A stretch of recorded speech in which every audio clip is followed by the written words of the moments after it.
Ini yang itu boleh ini. Apa artinya itu nahya? Kalau bahasa kita merato.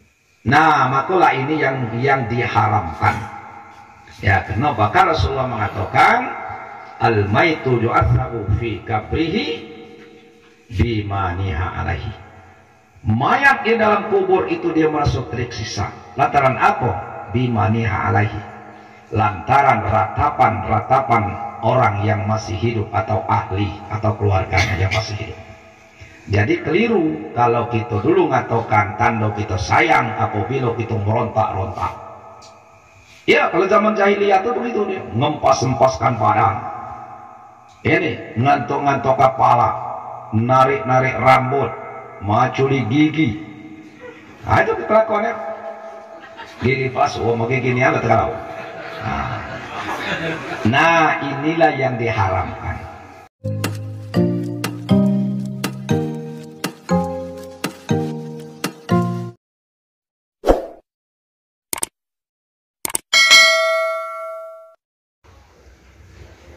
Assalamualaikum warahmatullahi wabarakatuh. Sahabat-sahabat mulia, pada malam hari ini ada acara takziah atas meninggalnya warga kita atau saudara kita atas nama Bapak Baheram Syah bin Mustafa almarhum.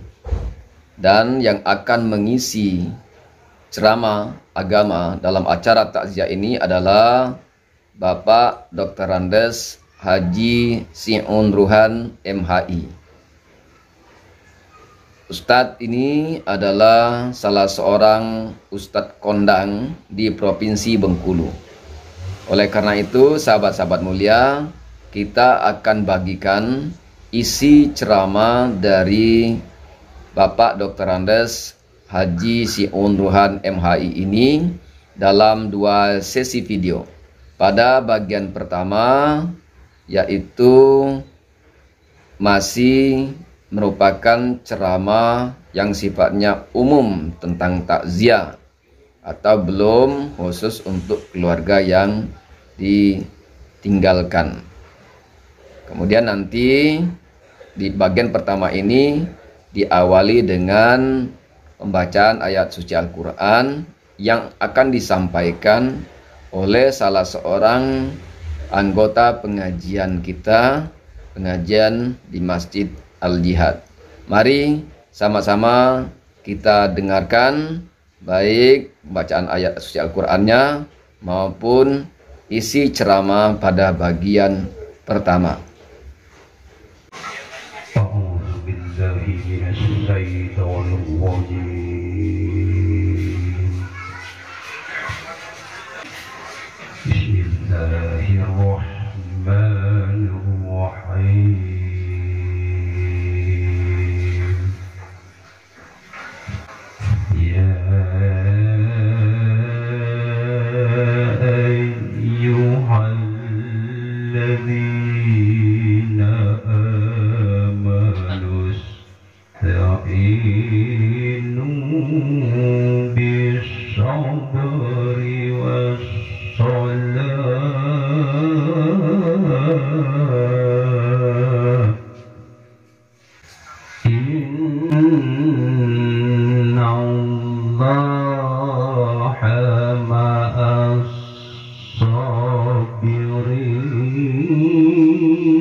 بشيء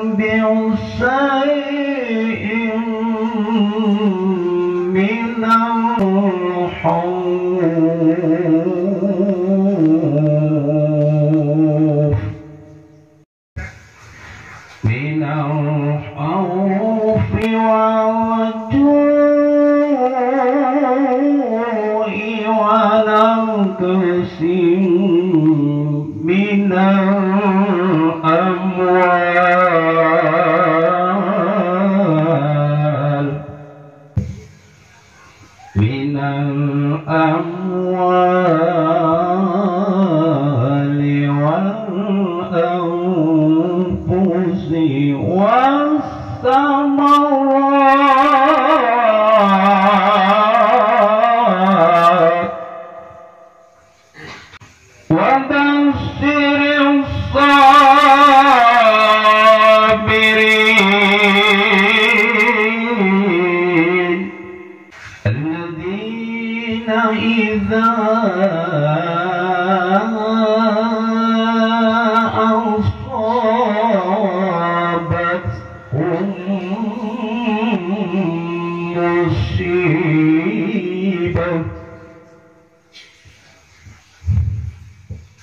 والجوع ونقص من الأموال والأنفس والثمرات وبشر الصابرين الذين إذا أصابتهم مصيبة قالوا إنا لله وإنا إليه راجعون أولئك عليهم صلوات من ربهم ورحمة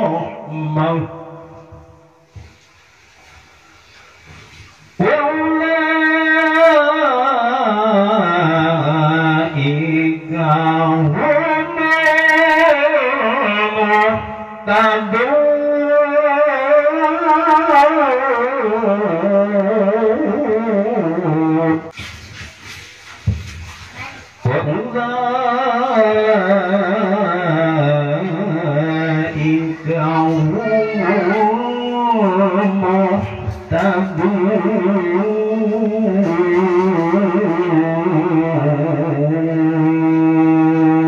المهتدون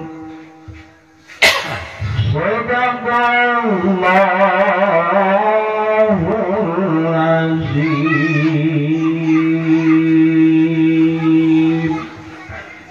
Assalamualaikum warahmatullahi wabarakatuh. Maliki yaumiddin walladzi khalaqal insana fi ahsani taqwim wa arsala Muhammadan sallallahu alaihi wasallam bil huda wa dinil Islam. Asyhadu an la ilaha illallah wa asyhadu anna Muhammadan abduhu wa rasuluh la nabiyya ba'dah. Amma ba'du, faqala Allah ta'ala fi kitabihil karim, a'udzu billahi minasy syaithanir rajim. Bismillahirrahmanirrahim.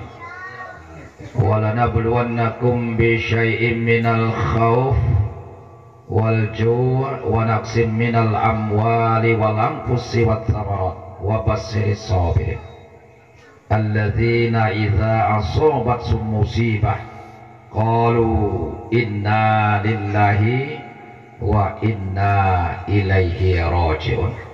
Sumaidan wa nabluukum bisyarri wal khairi fitnah wa ilaina turja'un. Sadaqallahul azim. Bapak Ketua RW, Ketua RT yang sama-sama kita hormati, pengurus masjid Bapak Imam Bilal Gharib yang sama-sama kita hormati, bapak-bapak, ibu-ibu, hadirin hadirat yang sempat hadir pada malam hari ini yang saya hormati, dan insya Allah semua kita akan dimuliakan oleh Allah Subhanahu wa Ta'ala. Amin, Amin ya rabbal alamin. Terkhusus kepada keluarga yang ditinggalkan ahli waris, yang sama-sama kita doakan semoga dengan musibah yang berat ini keluarga kita dapat menerima dengan tulus, dengan ikhlas, dengan sabar. Kita yakin di balik kesabaran itu nanti Allah akan menggantikan di belakang musibah ini suatu hikmah yang lebih besar daripada yang hilang, baik untuk almarhum maupun untuk keluarga yang ditinggalkannya. Bapak Ibu yang saya hormati, secara pribadi saya ucapkan terima kasih bahwa pada malam hari ini saya dipercayakan untuk mewakili Bapak Ibu adik sana yang hadir pada malam hari ini untuk memberikan pesan-pesan agama terkhusus kepada keluarga dan lebih khusus lagi kepada anak-anak, cucu, menantu yang ditinggalkan oleh almarhum, dengan harapan apa yang akan kita sampaikan ini nanti akan berguna bagi keluarga kita. Amin, amin ya rabbal alamin. Takziah ini Bapak Ibu sudah jadi kebiasaan di masyarakat kita. Antara lain untuk di Bengkulu, kalau acara takziah ini kita berkumpul-kumpul seperti ini dan sudah jadi kebiasaan diadakan ceramah. Nah, ini kan. Ini tradisi, bukan ajaran dari Islam. Tradisi aja. Tapi takziahnya itu ajaran. Jadi maksudnya berkumpul-kumpul, ngadakan ceramah, mungkin tahlilan, mungkin baca yasin, itu hanya tradisi. Nah, jadi insya Allah jadi ibadah, tapi ibadahnya adalah ghairul mahdoh. Ada ibadah ini namanya ibadah mahdoh, ada yang ghairul mahdoh. Mahdoh itu adalah ibadah secara khusus kalau bahasa kita. Dia sudah ada tuntunan, sudah ada persyaratan, rukun, dan lain sebagainya. Nah, ini tidak boleh ditambah-tambah. Nah, kuncinya kalau ghairul mahdoh atau mahdoh, tidak boleh kita lakukan, haram beribadah mahdoh. Puasa haram, sholat haram, zakat haram, naik haji haram, kecuali ada perintah. Nah, ngapa kita sholat? Ada perintah. Sebenarnya haram sholat itu. Kenapa kita haji? Karena ada perintah. Kenapa kita bayar zakat? Karena ada perintah. Jadi kalau ibadah mahdoh haram dilakukan kecuali ada perintah. Tapi kalau ibadah ghairul mahdoh boleh dilakukan selagi tidak ada larangan. Nah, kan? Boleh kita lakukan. Apa itu kira-kira? Kita berzikir bersama-sama. Ya. Tahu lagi, ngumpul-ngumpul seperti ini ada tak larangan? Tidak ditemukan larangan, maka itu boleh. Tapi ini insya Allah jadi ibadah bagi kita. Nah, takziah ini Bapak Ibu sekalian, memang bahasanya diambil dari kata bahasa Arab. Ya, diambil dari kata azza ya'izu takziatan.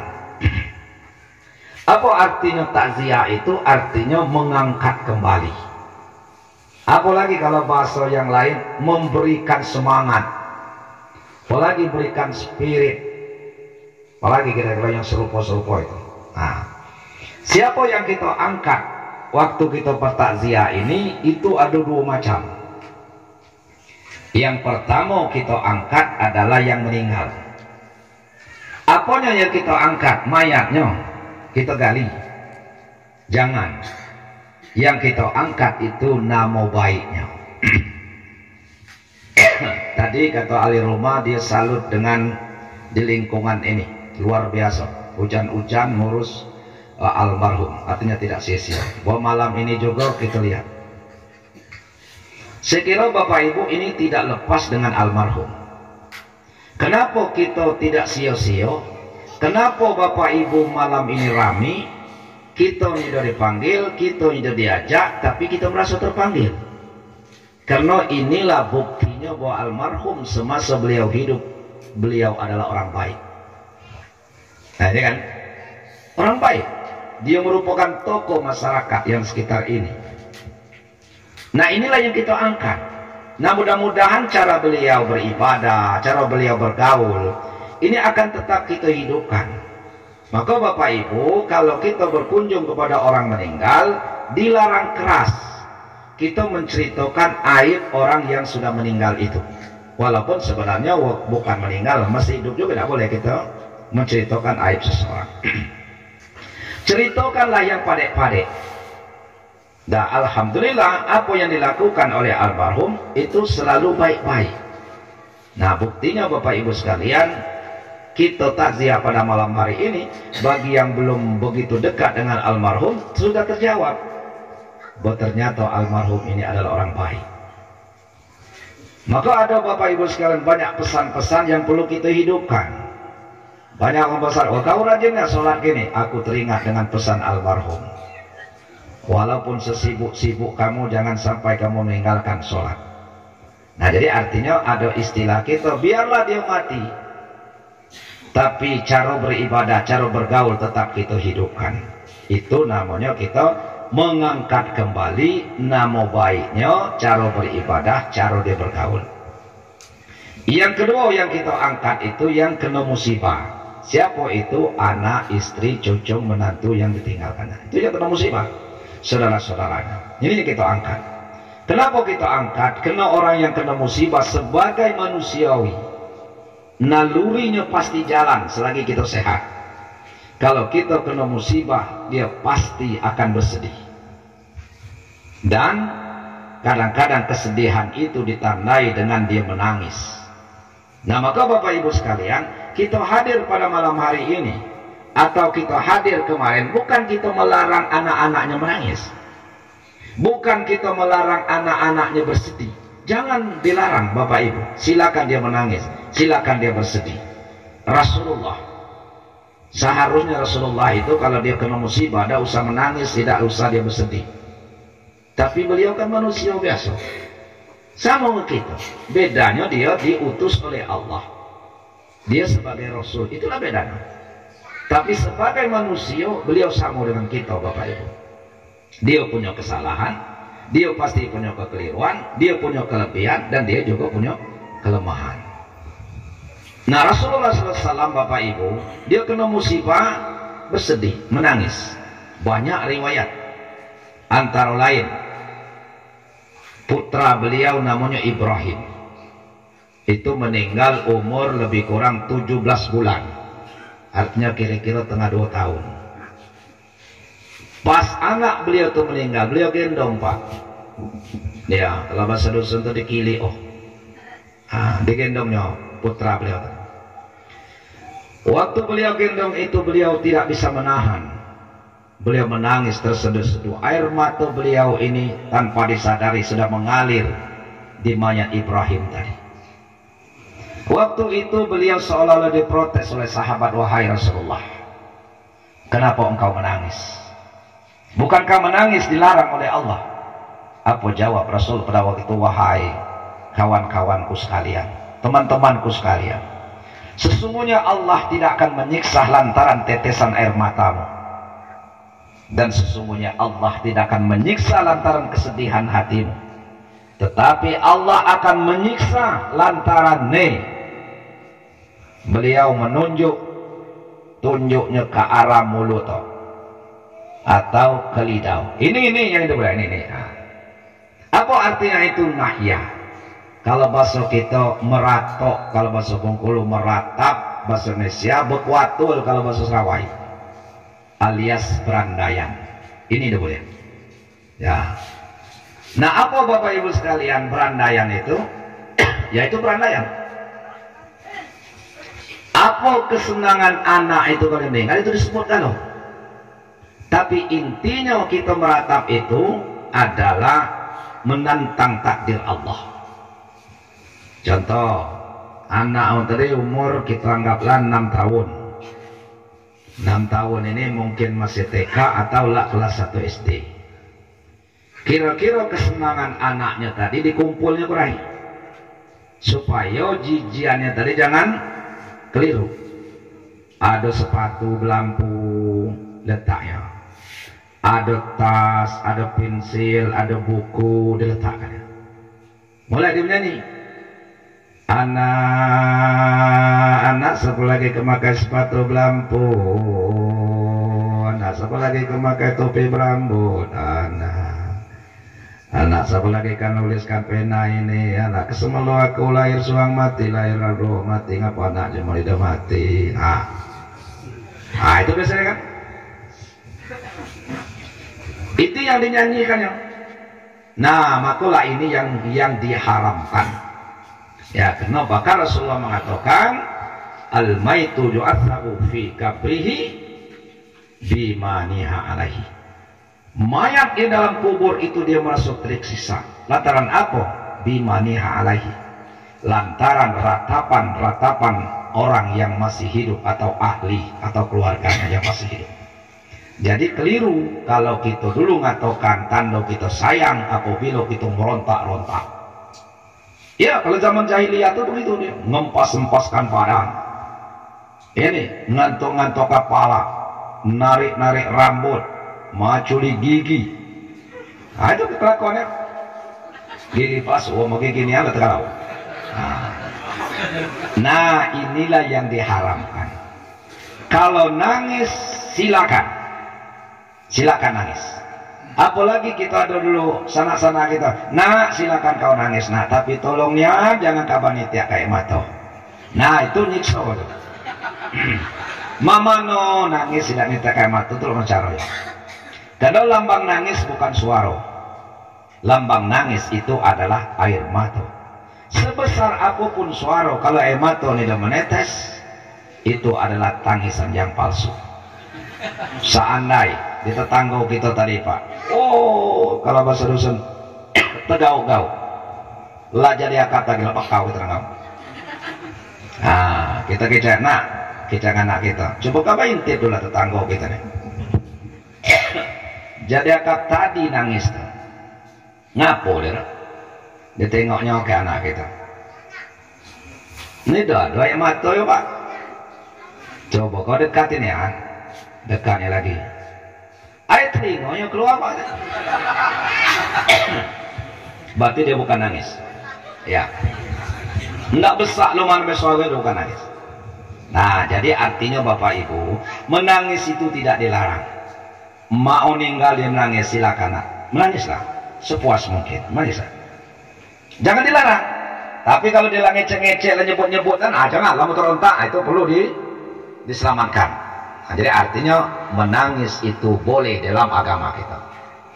Pak, mayatnya air matanya menetes di mayat, tidak ada larangan. Tidak ada satupun larangan. Nah, tapi kalau dia meratap-ratap itu jelas. Bahkan Rasulullah mengatakan bahwa mayat yang dalam kubur itu dia merasa tersiksa dengan ratapan orang yang masih hidup. Itu yang tidak boleh. Nah, ini Bapak Ibu sekalian. Nah, pertanyaan, cak mana cara kita ngangkat anak-anaknya tadi Bapak Ibu supaya dia bersedih jangan hanyut dalam kesedihan, supaya dia menangis jangan hanyut dalam tangisan. Nah, cak mana caranya? Akhirnya kan? Nah, caranya ada tiga konsep yang harus kita lakukan apabila ada tetangga sanak kita yang kena musibah. Apa yang pertama? Segeralah orang yang kena musibah itu kita kasih bantuan. Nah, itu. Bantuan ini ada dua. Bantuan moral, bantuan material. Nah, ayat berapa ini Mas? Nambah lah, tahan lah. Nah, kita habis lama ya. Tahan dulu. Nah, tahan. Ya, atau tadi enggak. Ya. Nah, jadi ini. Nah, Bapak Ibu sekalian, seru aja. Nah, gara-gara ya tadi itu. Sampai mana? Siapa yang tinggal? Ya, mesti bantuan kan? Sampai kaya tadi. Gara-gara ya tadi dari lupa. Jadi kita kasih bantuan moral ataupun material. Nah, maka Bapak Ibu ini sudah jalan di masyarakat kita. Terutama biasanya mayat masih ada di rumah. Ibu-ibu, bapak-bapak yang hadir itu, ya, itu biasanya tidak ada bawa tangan kosong, Ada yang bawa duit, kalau di dusun ada yang bawa beras. Nah, terus ditunggalkan, dimasukkan. Ini bantuan. Apa ada tuntunan? Apa ada ajaran? Ada. Pada zaman Rasulullah SAW itu diawali dengan meninggalnya keluarga Ja'far. Kebetulan yang meninggal beliau sendiri.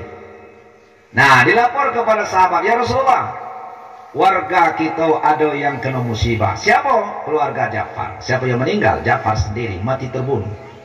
Apa himbauan Rasul pada waktu itu? Kata Rasul, kalau begitu, aku perintahkan kepada kalian semua, terutama yang dekat rumah keluarga Ja'far, tolong masakkan makanan di rumah kamu masing-masing. Kalau bahasa kita nasi gulai. Setelah dia masak nanti, kamu antar ke rumah keluarga Ja'far. Nah, ngapa? Karena keluarga Ja'far kini banyak tamu dari dusun-dusun. Tidak akan mungkin dia mata beras. Tidak akan mungkin dia mata nasi, mata gulai. Sedangkan dia lapar. Jangan sampai tamu-tamu dari dusun ini kelaparan justru memberatkan keluarga Ja'far. Iya, kalau keluarga Ja'far tadi orang mampu. Iya, kalau dia ada persiapan. Kamu musibah ini mendadak. Beda kita nikahkan anak. Kalau nikahkan anak siap kita udah ngetam, kebau lah dia tambahkan, mana nyamuk itu sapi lah disambangkan. Lah siap kita Pak. Ini dah ada persiapan. Aku nak tambahkan kebau nih. Kalau aku mati dadak. Dah ada kita. Makanya kan dah ada persiapan. Nah maka Rasulullah menganjurkan seperti itu. Nah, berdatanganlah orang ini ngantar ke rumah keluarga Ja'far. Jadi satu pun keluarga Ja'far tidak merasa susah. Adik sanak yang datang dari dusun-dusun ini tadi makan kalau di rumah keluarga Ja'far, tapi makanan ini sumbangan dari warga yang di sekitar, bukan menyusahkan keluarga Ja'far. Tapi kita nggak potong kebalik. Dulu Bapak Ibu sekalian, kini masih siang. Mayat belum diurus, dia ulah sibuk di belakang. Kanca hitam tertuan. Ayo kan? Ayam dan semelia, kambing lah dipicit. Mayat masih ada kerulik. Ya ngapa mayat lu diurus? Apa katanya? Pak Imam belum datang. Pak Bilal belum juga. Khotib belum. Ya kamu, bukan urusan kami itu. Lalu lempar ke muka saya. Ya urusan kamu apa itu? Kaca-kaca hitam tuh nggak bersiap kodai sebelum masak. Ya nggak beli bekas kodai, nggak ngutang, nggak mudah nggak ada. Dibuatlah ada panitia yang tanpa dibentuk. Buat sendiri kau panitia. Mulai itu bekas habis, minjam ke warung. Kopi habis, minjam ke warung. Gula habis, minjam ke warung. Pas habis 3 hari, 4 hari, catatan utang disodorkanlah oleh panitia ini dan bentuk kali. Nah, saya nih catatan waktu bak kawan meninggal utang di warung diunyut no sedepo. Ya wajar, kata pacar pun keluar warung mak saya untuk melain caroyo ngutang. Nah ini Bapak Ibu, itu ajaran Rasulullah. Nah kita lakukan, tapi bedanya kita tidak dimasak. Nah kan itu kan, lah kita berikan ini. Jadi Bapak Ibu sekalian, kiasnya itu bantuan. Ada tekniknya dimasak, ada yang tidak dimasak. Jadi artinya kalau kita boleh bantuan, intinya jangan kita berkumpul-kumpul. Ini bukan meringankan beban keluarga yang kena musibah, justru kita memberatkan. Itunya jangan. Jadi kita ngumpul adik sanak nih, bantuan-bantuan tadi. Itu namanya bantuan secara materi. Bahwa kalau dimasak mungkin ada jeleknya Pak. Kita anggaplah RT kita ini 100 kakak, kita anggaplah 1 kakak. Kata ketua RT, saya himbau seluruh warga masak nasi seronjok, gulai seronjok. Berarti 100 seronjok. Nanti antarkan ke rumah keluarga musibah. 100 seronjok nasi, 100 seronjok gulai. Siapa kemakan itu? Ini bangai kalau. Tapi coba kalau kita lihat duit beras, ini bangai ya. Kayak itu. Ini bantuan materi. Tapi bagi bapak-bapak kebetulan dan tidak ada, mohon jangan kita tidak hadir. Karena ada bantuan yang lebih mahal daripada duit. Ada bantuan yang lebih mahal daripada beras. Apa itu? Kehadiran kita pada waktu orang dalam keadaan seperti itu. Kenapa saya katakan lebih mahal daripada beras, lebih beras daripada duit kehadiran kita ini? Kalau Bapak tidak percaya, silakan praktekkan. Kalau nanti tidak percaya, Bapak tidak ternyata itu tidak benar, datang dengan saya. Apa? Kata Pak Ustaz tidak benar, laku coba. Nah, apa yang coba ya? Mak ninggal di rumah. Ninggal mak gitu kan? Nah, berdatanganlah warga di kita tadi. Tapi datangnya dilewat baik, melemparkan duit, celapuk ke itu malah ya. Ada yang beras secupak, celapuk dilewat. Ada pula ayam celengkang, ayam luput pula ayam tadi. Ada pula yang macam-macam lah yang dilempar kita tadi. Melibaran duit ini tuan. Sin tadi kan ditebung angin apa ya? Dia lewat kalau yang nunjuk tadi. Semua kita memberikan materi, tapi tidak ada satupun yang memberikan suatu bantuan moral. Apakah warga kita yang kena musibah akan merasa terhibur dengan pekerjaan kita? Justru dia akan tersinggung.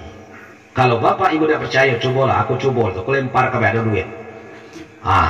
Pasti Bapak Ibu kata benang nian. Buat adik sana aku tidak ada dia bawa duit, tapi dengan kehadiran aku telah senang kan? Bukan main. Lebih daripada duit rasanya mereka hadir itu. Kan? Lebih daripada beras rasanya orang hadir itu. Nah, maka bantuan itu bisa bentuk materi, bentuk non materi. Maka kalau ada warga kita yang meninggal, Sano, Bapak saya meninggal. Wah, pergilah kabar, aku tuh dan kosong nih kini. Ngapo polo lanang itu mati belentu nih. Aku dan pisah nih kini. Pergilah kabar. Ya ngapo belum marahi kawan yang nggak belentu. Kira-kira itu. Nah, jangan Bapak Ibu, kita hadir. Bukan main mahal harga kita. Malam ini kita tidak bawa duit. Malam ini kita tidak bawa beras. Tapi yakin dah Bapak Ibu sekalian, kita ini dilihat oleh anak cucu almarhum. Banyak adik sana aku nih. Datang dah keluar jadi mana lah asli. Ya tidak ada kan mata duit ni dari rumah ni. Mata beras tidak ada dengan siapa. Tapi nengok wajah kita ni bukan main, merasa terhibur. Merasa tenang kami adik begading ini. Banyak kawan bapak kami ni, ya ternyata bapak kami ni orangnya baik.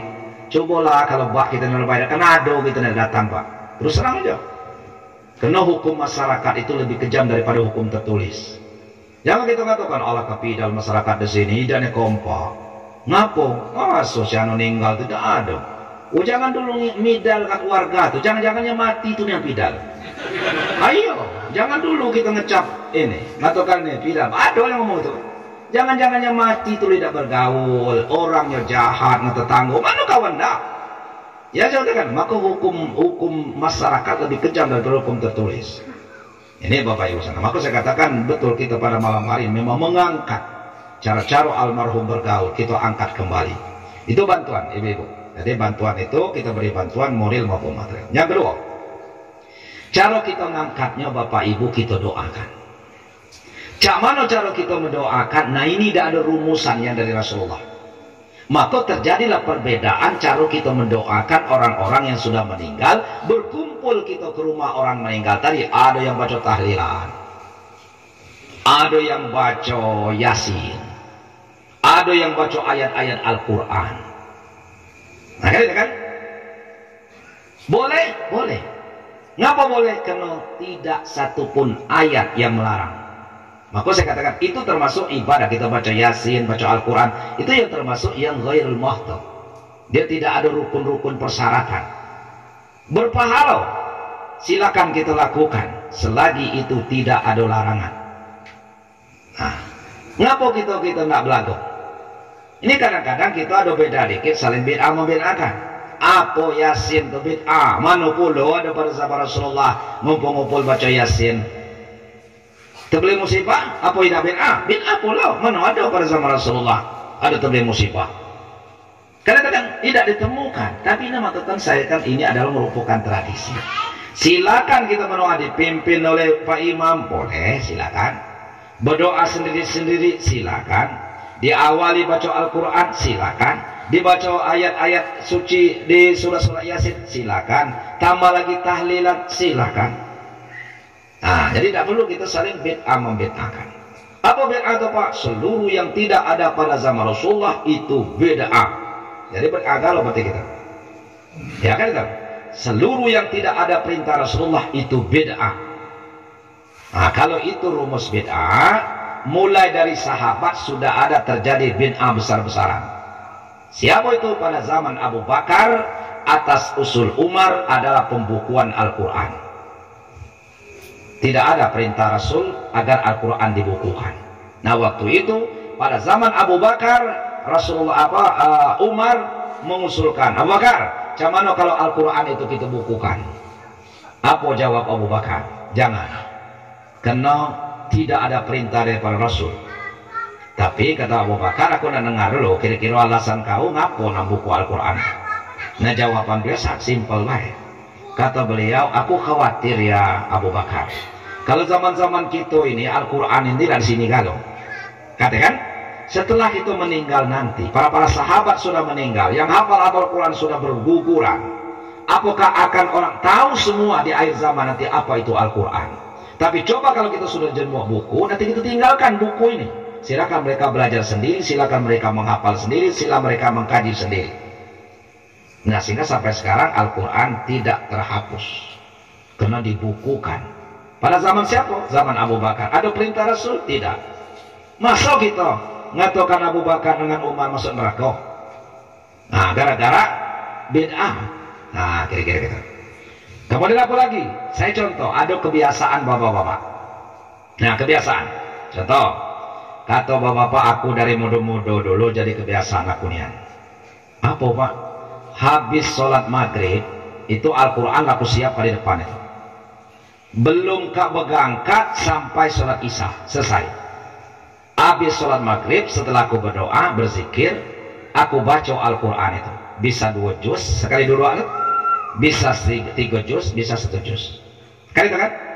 Nah, sehingga saya sudah sekian tahun itulah kebiasaan saya. Maka bapak-bapak jangan bertamu dengan aku maghrib menjelang isya. Kalau tidak bertamu habis isya atau sebelum maghrib, sadar sini, atau itu kebiasaan bapak-bapak. Nah, pertanyaan, apa ada tak dicontohkan dari Rasulullah? Apa ada perintah Rasulullah? Bacalah Al-Quran, jangan dulu kamu berdiri mulai dari maghrib sampai isya, sebelum kamu menghafalkan Al-Quran atau membaca Al-Quran sekian juz. Tidak ditemukan. Nah, berarti bapak-bapak melakukan itu bid'ah. Nah, timbul pertanyaan, itu ghairul mahdoh namanya. Ya, adakah larangan? Tidak. Maka silakan lakukan, insya Allah berpahala. Masa kita baca Al-Quran dari maghrib sampai isya masuk neraka? Nah, kira-kira gitu kan. Nah, jadi jangan mudah kita saling bid'ah membid'ahkan. Nah, jelas lah banyak yang tidak ada pada zaman Rasul sekarang. Pengeras suara tidak ada. Apakah kita bid'ah? Meng itu bid'ah. Ini azan cuman naik ke puncak masjid tu. Mulailah hayyalah sholat. Sekali masa selamat, 2 kali tembak kawan sebatang burung. Nah, kan itu. Apa bid'ah? Nah, ini Bapak. Nah, itu. Jadi saya mengajarkan jangan kita cepat-cepat menyalahkan orang atau saling bid'ah membid'ahkan. Bersatulah kita. Ada kira-kiranya kurang senang ya, jangan diikuti, tapi jangan menghina, jangan mengecap, itu sifatnya. Ngapa kita dengan non muslim kita bisa bertoleransi? Nggak sesama kita sangat cakari. Nah, ini organisasi satu Islam, organisasi satu belagu, sama-sama Islam. Ini dekat di mana kerja ini? Nah, kita dengan orang Hindu kita rukun, dengan orang Buddha kita rukun, dengan orang Kristen kita rukun, sama-sama kita belagu. Nah, itu sedih kita. Bersurak kalau ngina kita. Nah, gara-gara berbeda pendapat yang seperti kita tadi. Nah, ini Bapak Ibu, doakan. Yang terakhir, yang ketiga, cara kita mengangkat itu kita tunjuk nasihat. Nah, kita tunjuk nasihat. Nasihat tidak harus ceramah. Ibu-ibu, bapak-bapak datang ini nasihat galau. Ya, nasihat bukan aku sendiri yang nasihatin. Maka tadi di awal saya ini mewakili bapak-bapak ibu sekalian.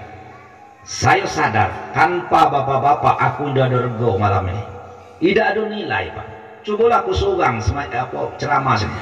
Ibu-ibu, bapak-bapak baliklah. Empat pegangkan, aku lah lepas kami ini. Lah aku lepas, janganlah ibu-ibu. Permisi Pak Ustaz. Oh, kata aku lepas kami.